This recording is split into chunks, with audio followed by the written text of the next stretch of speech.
How we doing? It's Monday, and I'm gonna try and make a quick video. I don't want to sit here for 30+ minutes talking about just random shit, so let's start the topic.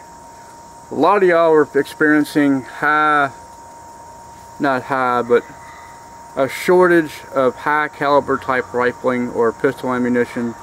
The only thing I'm lacking is 22 Magnum, because I have a Rough Rider pistol that shoots 22 long and 22 Magnum, and I want some 22 Magnums, but they're kind of hard to find right now.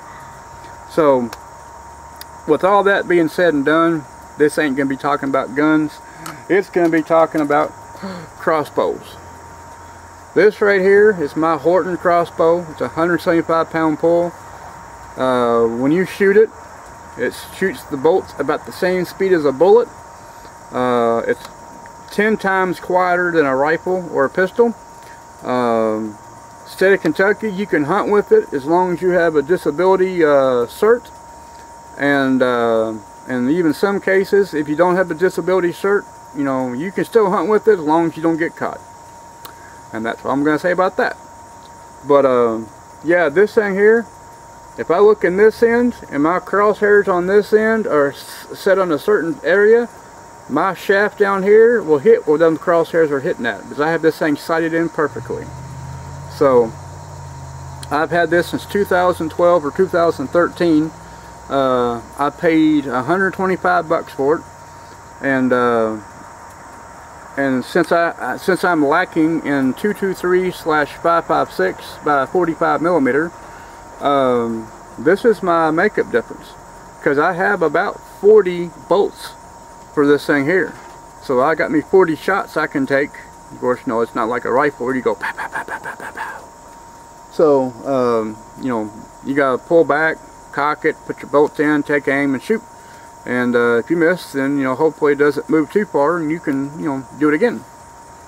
But other than that, as Forrest Gump says, that's all I'm going to talk about that. So, and then other than what I just talked about a second ago, this right here, these are half-pint jars, still in the package. I got these a while back because my idea was I was going to use all my jars. Well, I've made a lot of stuff and I still haven't used all my jars. And one of the ladies at the farmer's market is needing them.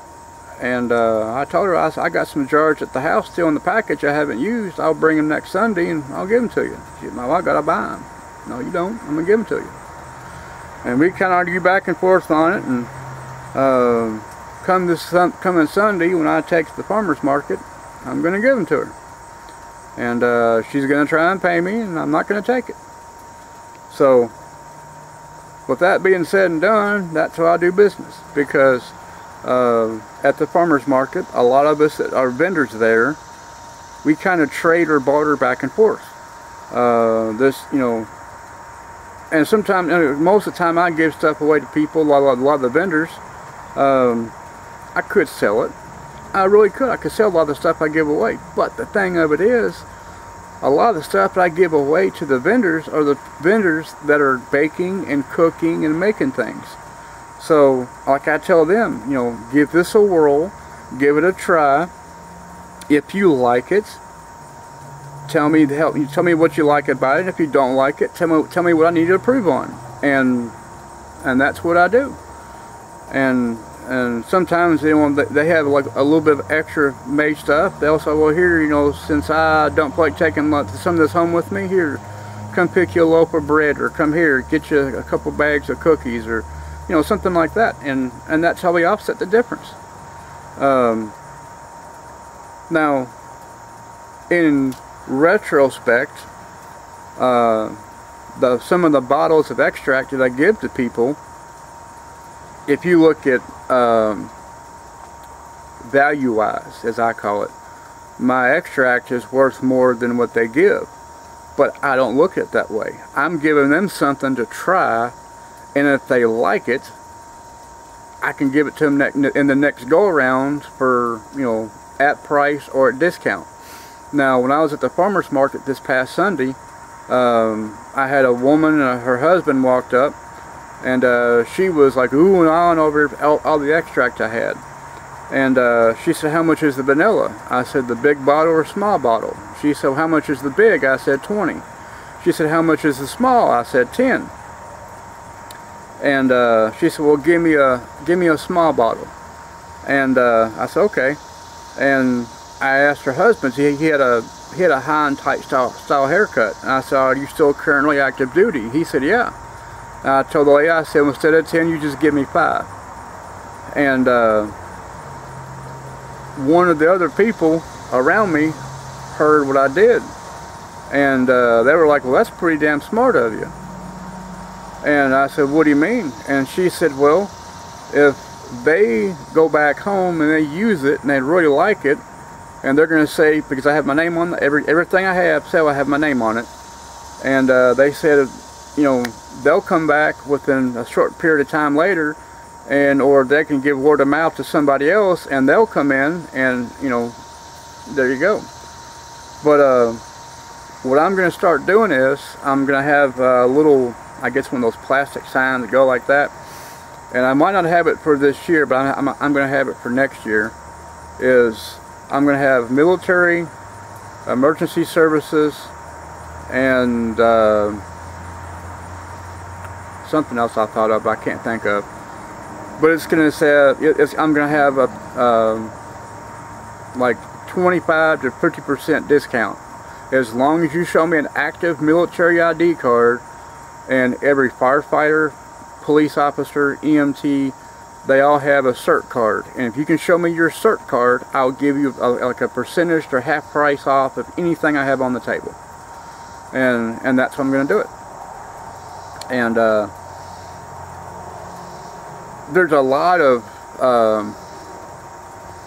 well, I won't say a lot, but there's a lot of military that comes in there. And, you know, even at 25% off, you know, even 50. I mean, just depending on, I might not even put that. I might just say a percent, like it's like a certain, you know, it's like a percentage off, and do it that way. Because there's been some people come in there that are military, that their attitude is really shitty.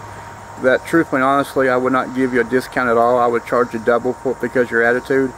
But for the most part, majority of the people that do come in there, their attitude is really nice. They're pleasant. And I would much rather give you a discount from like Joe Blow to somebody that's, you know, done something, and just do it that way. But that's my goal for next year.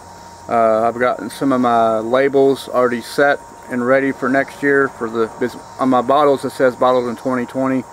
I was going to keep it bottled in 2020, but I think I'm going to do it for 2021.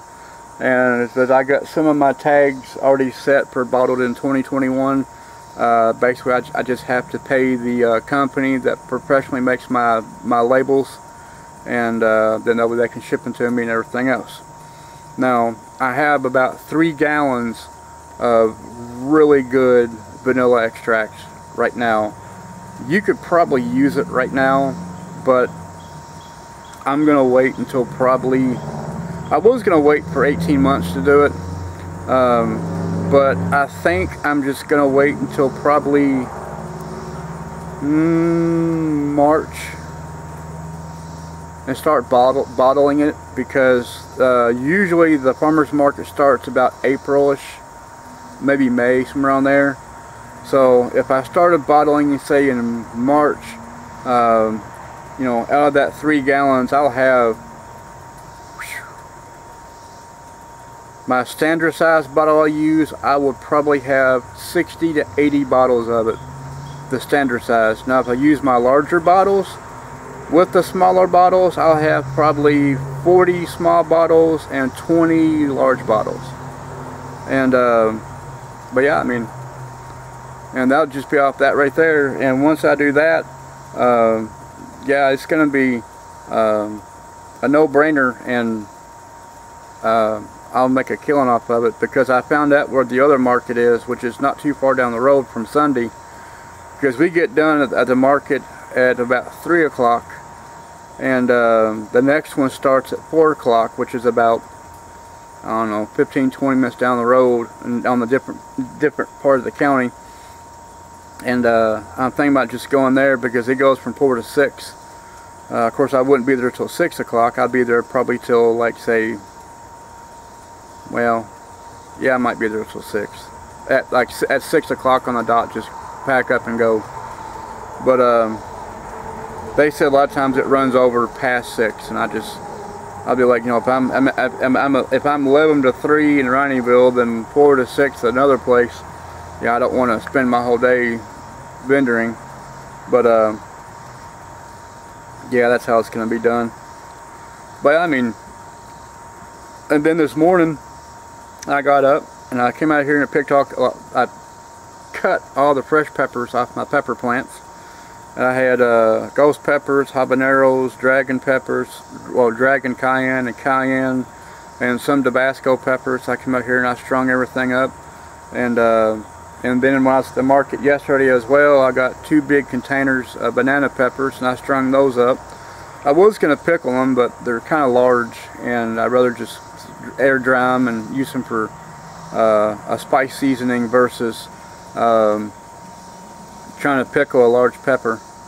And I'm going to contact Dry Ridge here in a little bit and say, hey, if you got any more of them, like, smaller banana peppers, pick as much as you can, put them back in the fridge, and I'll pick them up when I come to market this coming Sunday.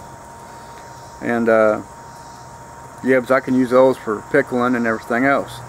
Now I do got a bunch of okra I've been growing. I'm going to pickle that here shortly. I'm going to use one of my great big ass half-gallon mason jars, and I'm going to pickle them bad boys in them, and that way well, I'll have me some pickled okra for winter. We were going to work on salsa today, but Junior got up he went to bed late and got up early, and he's back asleep again, which I'm going to go in there and wake his ass up so he don't sleep all night long and want to stay up party all night long either.